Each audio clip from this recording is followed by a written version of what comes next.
쓰신 모든 것을 살리는 예배를 회복하라는 책을 중심으로 한 예배 회복의 시리즈를 우리가 계속 보았습니다.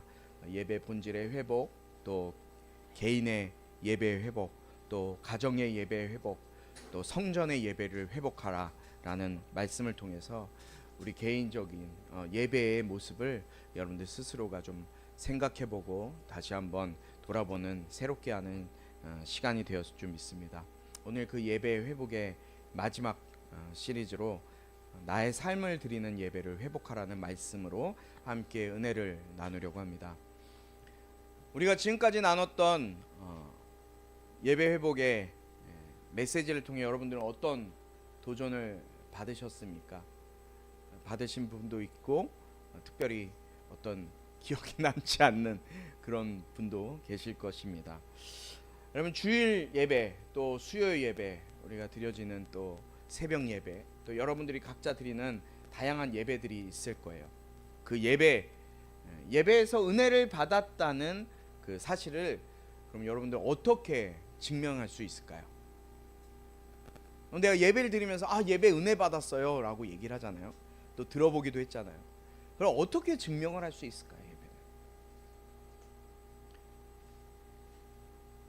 예배에 은혜 받았다는 건요, 어떻게 보면은 앞으로 내가 살아가는 그 한 주간의 삶으로 증명되어진다라고 말씀드릴 수 있을 것 같아요.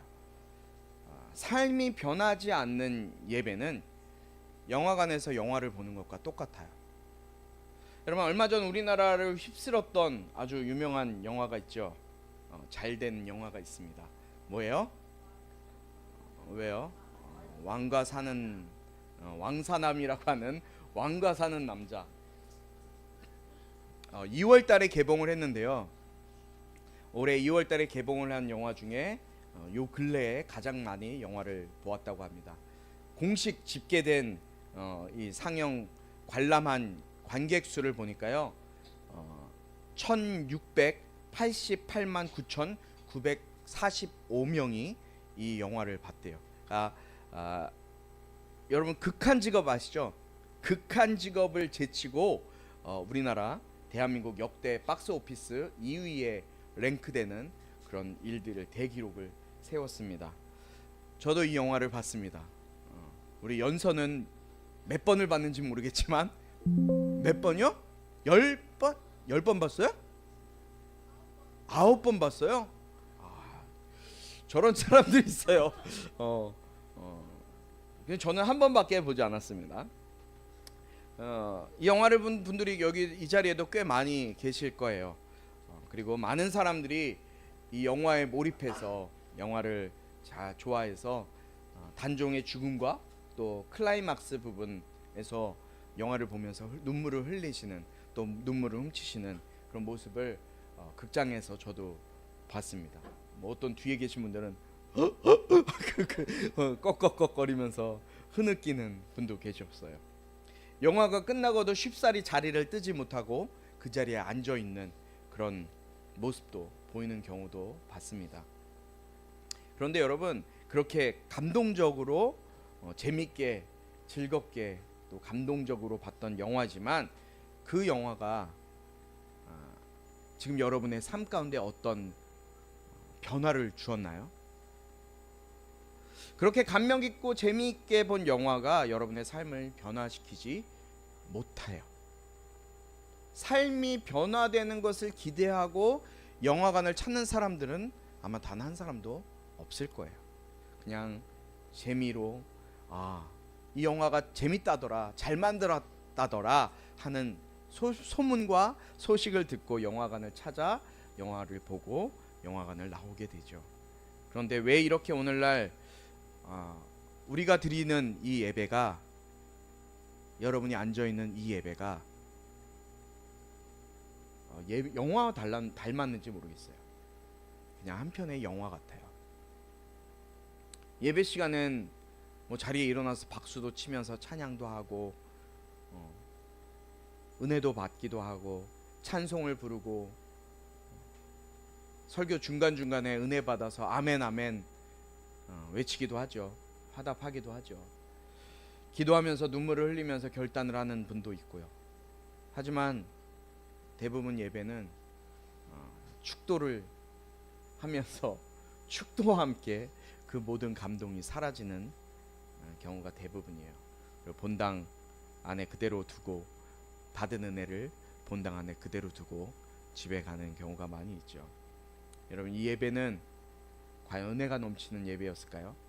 여러분들이 눈물을 흘리고 또 앉아서 은혜 받고 참 좋은 말씀 들었다, 그냥 그렇게 끝나는 예배가 은혜 받은 예배였을까요? 은혜가 넘치는 예배였을까요? 그 예배가 어떤 예배였고 진정성 있는 예배였는지는 아멘 소리의 크기나 또 찬양할 때 가슴 뭉클한 그런 마음, 또 결단할 때 내가 눈물로 결단했던 그런 것으로는 평가할 수 없는 거예요. 그 예배가 정말 하나님이 임하시고 하나님의 임재를 경험하는 예배인지는 예배가 끝나고 그 시간부터, 예배가 끝나는 그 시간부터 다음 예배의 자리에 나올 때까지 여러분들의 삶이 그 예배의 은혜를 증명해 주는 것 같아요. 오늘 본문 말씀을 먼저 좀 같이 읽어보겠는데요. 오늘 시편 15편은 다윗의 고백입니다. 우리 다윗의 고백을 한 목소리로 같이 좀 1절부터 5절까지를 읽어보도록 하겠습니다. 이 말씀은 살아계신 하나님 말씀입니다. 함께 읽습니다. 시작. 여호와여, 주의 장막 안에 살 사람이 누구입니까? 주의 거룩한 산에 살 사람이 누구입니까? 올바르게 행동하고 의를 행하며 마음으로 진실을 말하고 혀로 헐뜯는 말을 하지 않으며 이웃에게 해를 입히지 않고 동료에게 누명을 씌우지 않으며 타락한 사람을 경멸하고 여호와를 경외하는 사람을 존경하며 손해를 봐도 맹세를 지키며 돈을 빌려주면서 이자를 많이 받지 않고 뇌물을 받지 않고 죄 없는 사람을 억울하게 하지 않는 사람입니다. 이렇게 행동하는 사람은 절대로 흔들리지 않을 것입니다. 아멘. 말씀드린 것처럼 이 시편 15편은 다윗의 시예요. 다윗은 유난히 성전을 사랑했던 사람이라고 말씀드렸습니다. 어찌나 하나님의 성전을 사모했는지 평생의 소원이 여호와의 전에 살면서 그의 아름다움을 보는 것이라고 고백했던 다윗의 고백을 볼 수 있습니다. 다윗은 멋진 성전을 하나님께 지어 드리고 싶어 했어요. 그렇지만 하나님이 허락하시지 않아서 천막을 쳐놓고 하나님의 법궤를 그 천막 안에 모셔 두었지만 그 허름한 천막을 자기의 궁전보다 더 사랑했던 사람이 바로 다윗이에요. 다윗은 예배의 사람이기도 했어요. 하나님의 마음을 홀딱 뺏어가는 예배자가 바로 다윗이었어요. 하나님도 다윗의 예배를 받고 있으면 그곳이 천막인지 그곳이 성전인지 솔로몬의 아름다운 성전인지 하나님이 그 마음을 빼앗길 정도로 다윗의 그 하나님의 예배를 향한, 하나님의 성전을 향한 그 마음을 헤아릴 수 없을 만큼 다윗의 예배에 하나님이 흠뻑 빠지셨던 것이 바로 다윗의 예배였어요. 그래서 하나님께서 앞으로 세워질 하나의 성전과 예배가 있다면 그것은 다음과 같을 것이다 라고 얘기한 게 사도행전 15장에 기록되어 있어요. 사도행전 15장 16절 말씀, 한 절 말씀인데요, 함께 읽어보겠습니다. 함께 보겠습니다. 시작. 이 일 후에 내가 돌아와 다윗의 무너진 장막을 다시 지을 것이다. 폐허가 된 것을 내가 다시 짓고 내가 회복시킬 것이다. 아멘. 다윗은 그냥 어쩌다 보니 하나님의 마음에 합한 사람이 된 것이 아니에요. 그는 하나님이 인정한 참된 예배자였어요. 그런데 그런 다윗조차도 진짜 예배는 천막 안에서 드리는 그 예배 자체가 아니라 그 예배를 드린 사람의 삶이 중요하다는 것을 가르치고 있어요. 그 말씀이 바로 우리가 읽은 오늘 시편 15편에 기록되어져 있는 거예요. 시편 15편은 예배를 드리고 예배를 참석해서 은혜 받은 자의 삶의 자세라고 이야기할 수 있어요. 시편 15편 1절 말씀을 보니까 이렇게 기록되어 있죠. 여호와여, 주의 장막 안에 살 사람이 누구입니까? 주의 거룩한 산에 살 사람이 누구입니까? 라고 하나님께 질문하는 듯한 이 내용을 가지고 계속해서 말씀하고 있는 거예요. 무슨 말입니까? 하나님, 누가 하나님의 성전에서 예배드릴 수 있는 사람입니까? 누가 예배드릴 수 있는 자입니까? 라는 질문이에요. 예배자는 그럼 어떻게 살아야 합니까? 그리고 예배자가 예배를 드리고 나간 후에 그의 삶은 어떠한 삶이 되어야 합니까? 라고 재해석할 수가 있는 거예요. 그것에 대한 말씀이 2절부터 5절까지의 내용으로 기록하고 있는 거예요. 예배자의 삶은 이러한 삶이 되어야 한다라고 2절부터 5절까지에 기록되어 있는 거예요. 그게 바로 답이에요. 예배자의 삶이 어떤 삶을 살아야 되는지. 자, 2절부터 5절까지 우리가 읽었죠. 2절 말씀해 보니까 하나님의 성막에서 예배하는 사람의 삶이 어떠해야 된다고 말하고 있습니까? 올바르게 행동하고 의를 행하며 마음으로 진실을 말해야 된다고 기록하고 있어요. 3절에는 또 뭐라고 얘기합니까? 혀로 어떻게 하지 말라고요? 헐뜯는 말을 하지 말고 이웃에게 해를 입히지 않고 동료에게 누명을 씌우지 않아야 한다라고 말씀하고 있어요. 4절 말씀에 뭐라고 돼 있어요? 타락한 사람을 어떻게 하라고요? 그럼 타락한 사람과 함께 살라는 거예요? 그 사람과 함께 하지 말라는 거예요?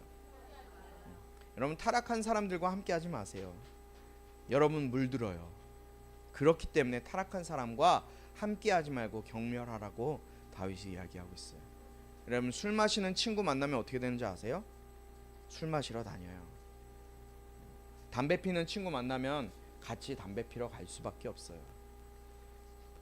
도박하는 친구 만나면요, 같이 도박장에 가요.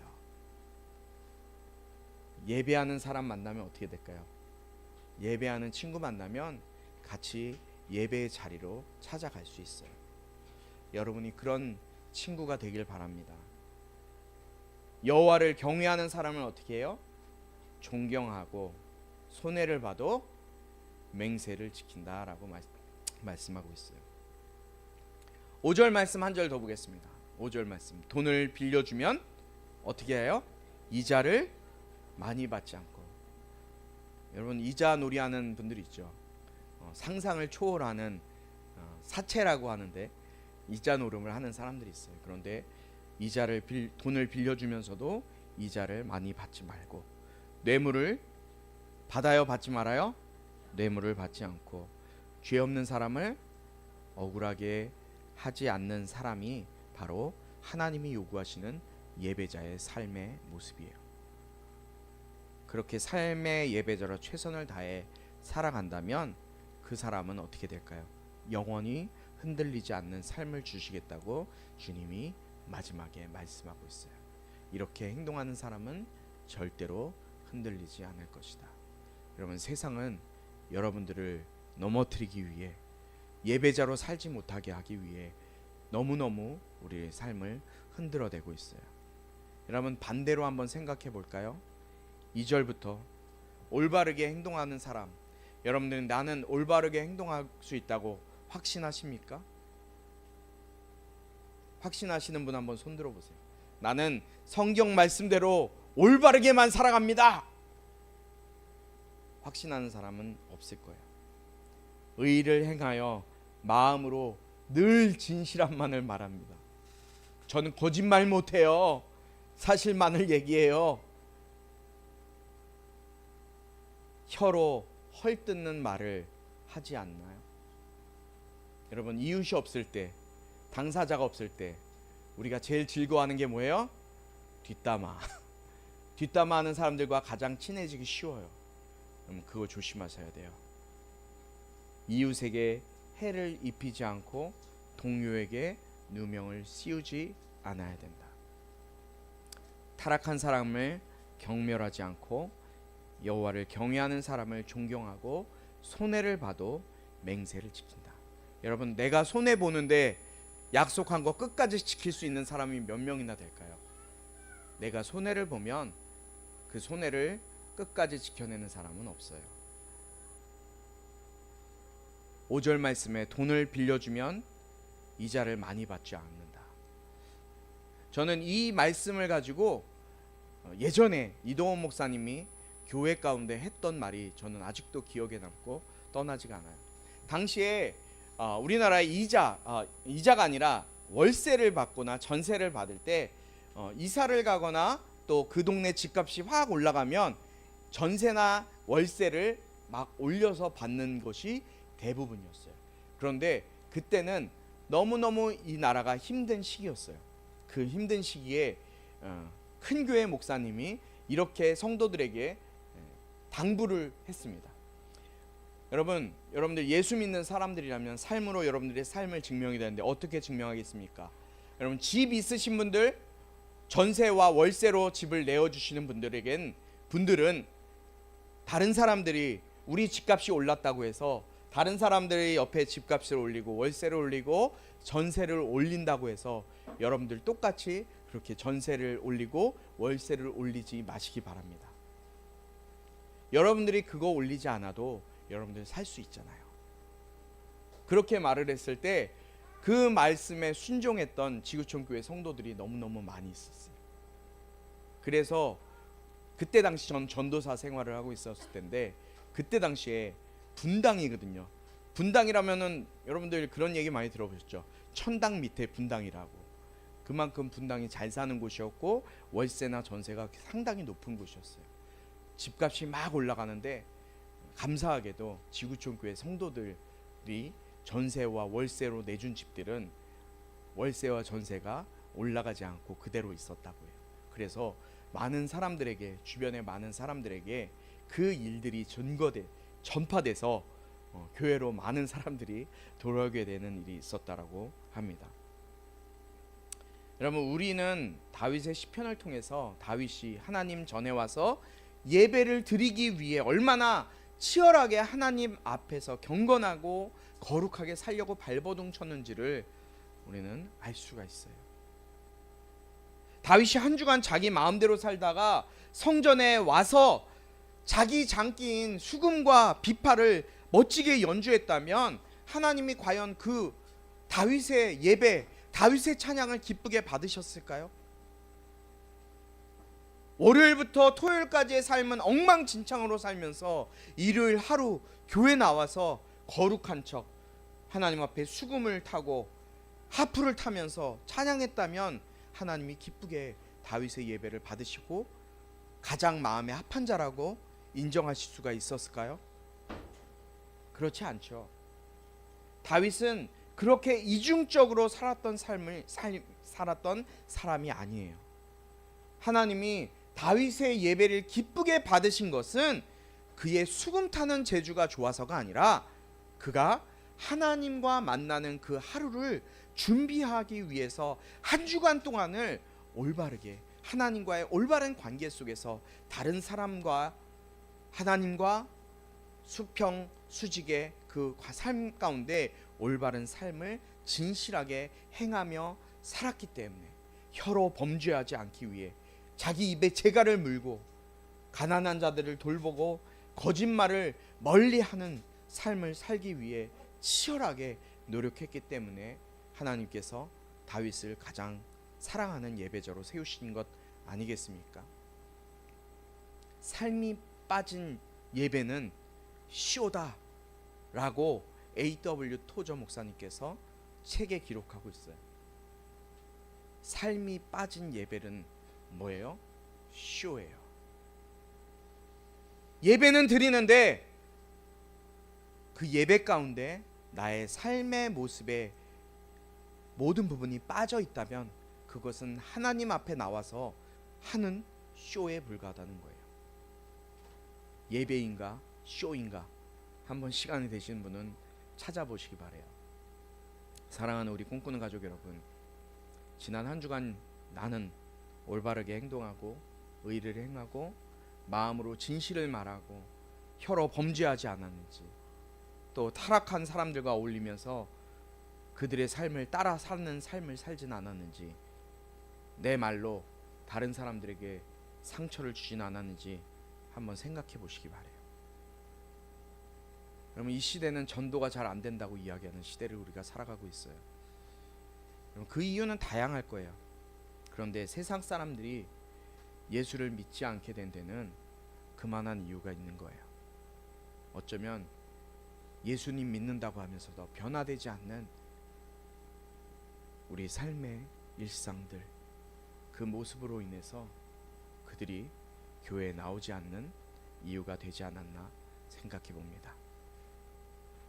세상 사람들은 우리가 예배당 안에 와서 예배를 어떻게 드리는지, 무슨 기도를 하고 있는지, 찬양 어떻게 하는지, 그런데 관심 갖고 예배당 안에 있는 우리의 모습을 보지 않아요. 세상 사람들은요, 우리가 예배를 끝나고 이 자리를 떠나서 세상으로 나가 있는 여러분들의 삶의 모습을 보아요. 그것이 그들에게는 예수 믿는 사람의 삶의 모습이에요. 세상 사람들은 이 안에서 우리가 뭘 하는지 궁금해하지 않는다니까요. 성전 안에서, 교회 안에서 여러분들의 모습을 볼 수 없어요. 우리가 아무리 열심히 기도하는 모습, 찬양하는 모습, 그것을 기대하거나 궁금해하지도 않아요. 오로지 예배를 마치고 교회에서 걸어 나오는 성전 밖에 여러분들의 모습만 볼 뿐이에요.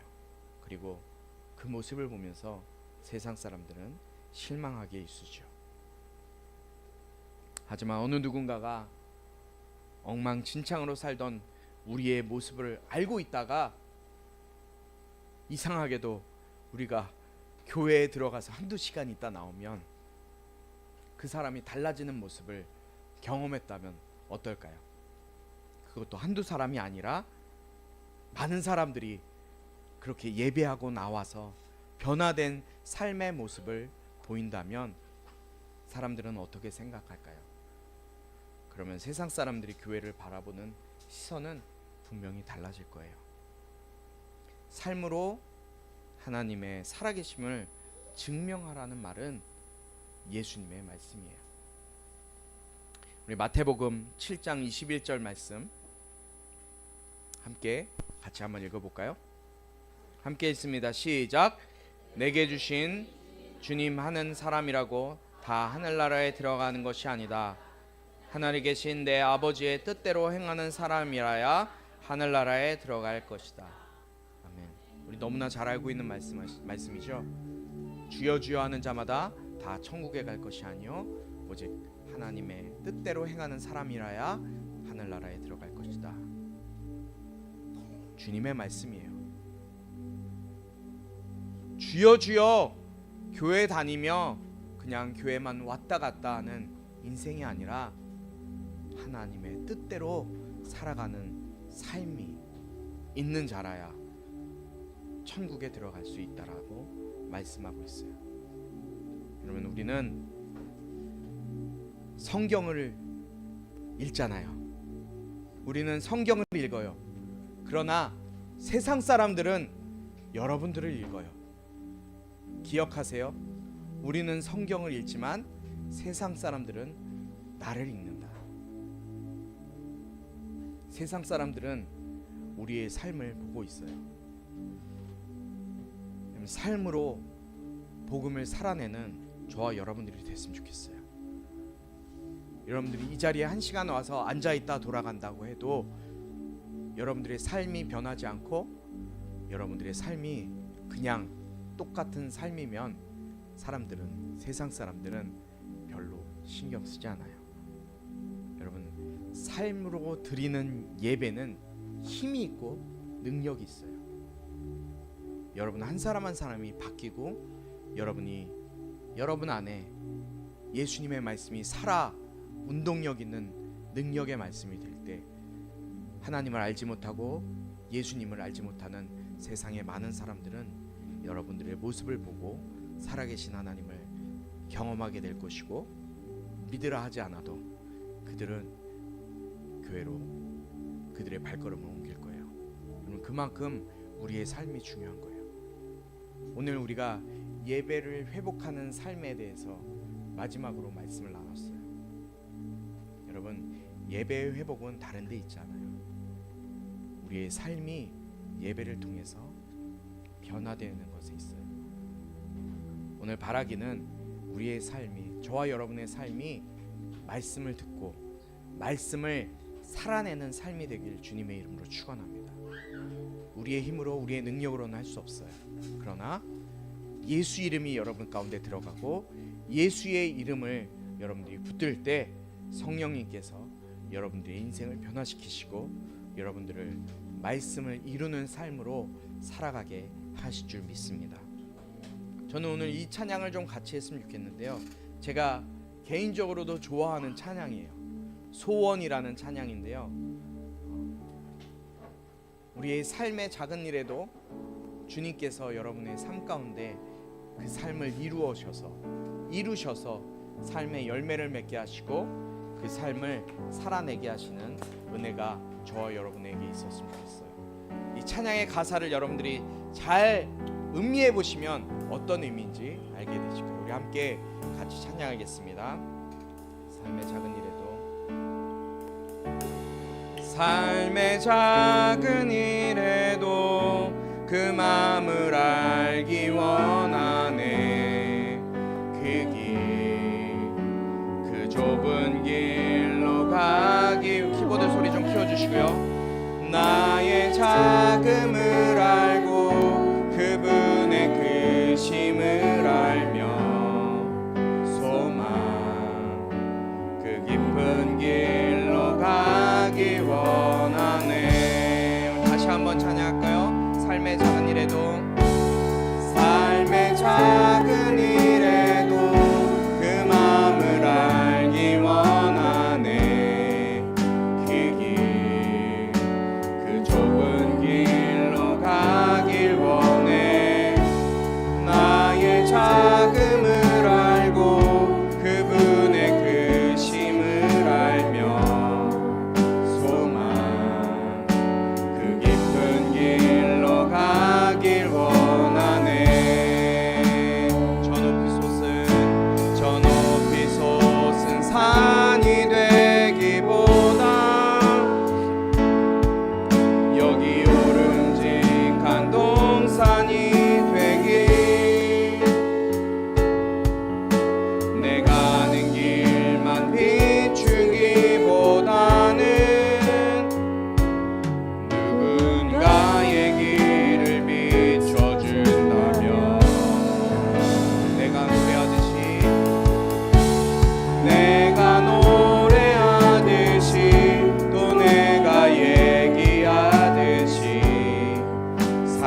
자리에 나와서 그냥 앉아있다 졸다가 딴 생각하다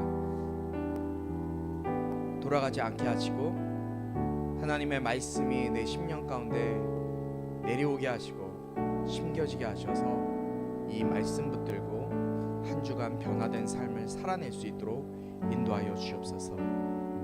나의 삶을 통해 예수 십자가의 복음이 증거되기 원합니다. 주님이 우리를 사랑하신 그 사랑이 예수 알지 못하는 많은 사람들에게 나를 통해 증거되기 원합니다. 주님, 그렇게 내 삶을 변화시켜 주시옵소서. 오늘 이 시간 내 삶을 만져 주시옵소서. 우리 작은 소리도 괜찮습니다. 우리 함께 주여 한번 부르시고 기도합니다. 주여, 아버지 하나님 감사합니다. 아버지 하나님, 우리의 삶에 아버지 하나님 변화를 허락하여 주시옵소서. 아버지, 이 시간 그냥 왔다 돌아가는 인생이 아니라 하나님의 말씀을 듣지만 그 말씀이 한 귀로 듣고 흘려지는 아버지 그냥 땅 길가에 돌짝밭에 가시덩굴에 뿌려지는 말씀이 아니라 옥토에 심겨져서 30배, 60배, 100배의 결실을 맺고 나의 삶을 통해 하나님 알지 못해 죽어가는 영혼들, 그들에게 나의 삶이 복음으로 증거되는 아버지 하나님 삶을 살아내는 나의 인생이 될 수 있도록 아버지 하나님 붙드시고 인도하여 주시옵소서. 주님, 나의 삶을 인도하여 주시옵소서. 주님, 하나님 아버지 감사합니다. 우리는 매일매일 이 세상 속에서 살아갑니다. 일주일에 한 번 교회 나와 이 자리에 앉아 있는다고 해도 내 인생은 변화되지 않습니다. 그러나 주님, 바라옵기는 이 예배 시간을 통해서 우리를 만나주시고 만져주시고 변화시켜 주시옵소서. 말씀이 우리 청소년들과 우리 장년들과 우리 새가족들의 삶 가운데 심겨지게 하시고 이 말씀이 나를 변화시켜서 나를 새롭게 하시고 나를 살리시는 말씀이 되게 하시며 이 말씀을 붙들고 나의 삶이 사라져 나갈 때 나의 모습을 통해서 예수 알지 못하는 많은 사람들이 주님의 사랑, 주님의 말씀, 주님의 뜻을 깨달아 주님께 나와 예수 믿고 구원받는 천국의 삶을 누리는 삶으로 변화될 수 있도록 우리의 삶을 변화시키시고 붙들어 주시옵소서. 주님, 내 능력과 내 의지와 내 결단으로도 안 됩니다. 주님, 성령님께서 찾아오셔서 성령님께서 강권하여 주시고 변화시켜 주시고 붙들어 주셔서 성령님께 붙들림 받은 인생 되게 하시며 주님과 동행하는 삶을 살아내는 우리 모두가 될 수 있도록 인도하여 주시옵소서. 오늘 빈손으로 나오지 아니하고 주님 앞에 귀한 예물 정성스럽게 드린 손길들이 있습니다. 아버지 하나님, 이들의 섬김과 수고와 헌신을 기억해 주시고 이들이 주님 앞에 드린 이 예물 하나님 나라 확장을 위해서 정말 예수 알지 못해 죽어가는 그 영혼들이 예수 알고 주님께 돌아와 새 생명 얻는 생명의 통로가 될 수 있도록 이 예물을 사용하여 주시옵소서. 예수 그리스도의 은혜와 하나님 아버지의 극진하신 사랑과 성령의 감화 감동 치유 회복 세워주시며 내가 이 시간 예배 가운데 역사하시며 일하시는 그 주님을 경험하고 그 주님의 말씀으로 나의 삶을 변화시켜 나의 삶이 복음 전하는 통로의 삶을 살기로 다짐하고 그렇게 소원하는 우리 모든 심령들 가운데 지금부터 영원토록 함께하기를 축원하옵나이다.